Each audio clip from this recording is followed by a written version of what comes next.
En Angleterre, la fugue d'une gamine de 12 ans en compagnie d'un ancien soldat américain de 31 ans s'est terminée. L'homme a été arrêté en Allemagne. Il apparaît qu'il était bien au courant de l'âge de la jeune fille, contrairement à ce qui avait été dit à un moment. Cette affaire, qui s'est heureusement bien terminée, pose tout de même à nouveau le problème des sites de discussion sur Internet. Ils peuvent être facilement détournés, ça on le sait. Par ailleurs donc, comment empêcher les enfants d'accéder à certains sites? Explication Romuald Benant, Mathieu Birden.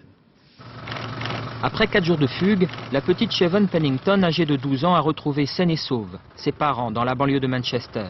La fin heureuse d'une aventure qui pourtant aurait pu mal tourner. Tout commence il y a 1 an sur Internet. À l'époque, l'adolescente se connecte à des sites de discussion grâce à l'ordinateur familial. Des rencontres virtuelles, notamment avec cet Américain de 31 ans, Toby Studebaker, ancien marine, qui prétend avoir 19 ans.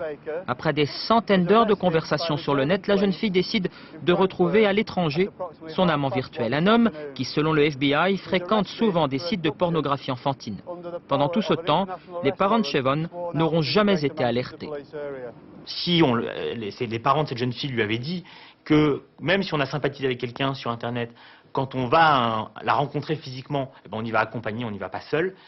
S'il y avait eu cette démarche d'apprentissage de l'outil qui avait été faite pour cette jeune fille, peut-être que l'inquiétude des parents, la jeune fille est saine et sauve heureusement, mais ça aurait pu être dramatique et les parents n'auraient pas eu à s'inquiéter, on aurait pu éviter cette fugue. Pour limiter les risques, des solutions techniques existent. Des logiciels de contrôle parental gratuits ou à prix modique peuvent être téléchargés. Ils permettent d'interdire l'accès à des sites sensibles. Un filtrage qui s'appuie notamment sur une liste noire internationale enrichie en permanence. Mais la sécurité à 100% est impossible sur Internet. Les sites pornographiques ou pédophiles apparaissent et disparaissent tous les jours. Le problème, c'est qu'on identifie souvent des machines, des numéros de machines, et derrière ces machines, derrière ces numéros de machines, il n'est jamais très sûr de retrouver l'individu en question.